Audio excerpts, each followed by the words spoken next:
Magandang umaga, Pilipinas. Narito ang magiging lagay ng panahon ngayong araw ng Martes, 28 October 2025.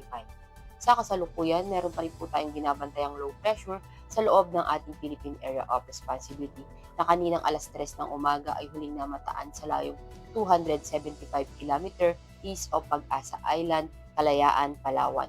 At ang nasabing low pressure sa ngayon naman po ay mababa naman po ang tsansa na maging ganap na isang bagyo sa loob ng 24 oras. At yung ITCC o yung Intertropical Convergence Zone na nakakaapekto dito sa may Palawan, Visayas at Mindanao.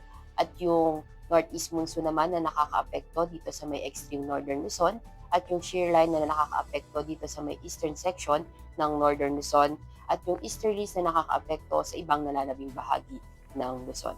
At para sa magiging lagay ng panahon ngayong araw, asahan natin dito sa Batanes ang maulap na kalangitan, may mga pag-ulan dahil po yan sa Northeast Monsoon. At sa Cagayan naman po, asahan natin ang maulap na kalangitan, may mga kalat-kalat na pag-ulan, pagkulog at pagkidlat dahil po sa shear line.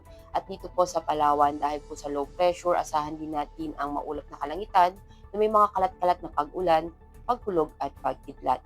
At ang Metro Manila at mga nalalabing bahagi ng Luzon, asahan natin ang bahagyang maulap hanggang maulap na kalangitan na may mga pulupulong pag-ulan, pagkulog at pagkidlat. Para sa agwat ng temperatura, dito sa may Kawayan, 25 to 30 degrees Celsius, sa may Philippine Rise, 24 to 31 degrees Celsius, sa may Baguio, 17 to 26 degrees Celsius, sa Angeles, 24 to 32 degrees Celsius, sa Metro Manila at Lipa, 25 to 30 degrees Celsius, sa Legazpi, 26 to 32 degrees Celsius, sa Puerto Princesa, 24 to 32 degrees Celsius, sa Kalayaan Island, 25 to 29 degrees Celsius.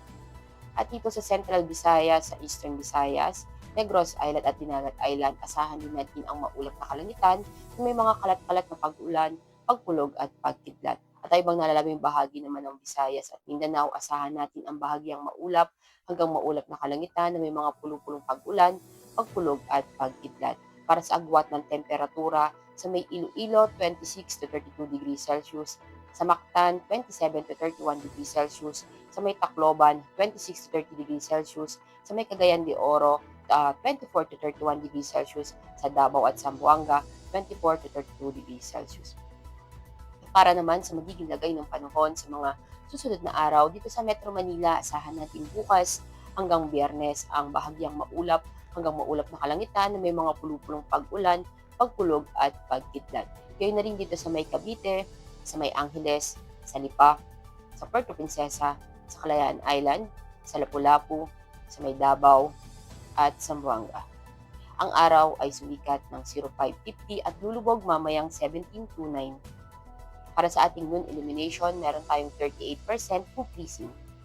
At para manatiling updated sa lagay at taya ng panahon, i-follow lamang ang Air Force Weather Center sa aming mga social media accounts. At yan lamang po ang latest update natin sa weather. Sa ngalan ng aming commanding officer na si Colonel Alvin John Hugador Pop GSC, ako si Sergeant Ashley F. Limakulangan, Philippine Air Force Weather Forecaster ng Air Force Weather Center. Muli, magandang umaga, Pilipinas.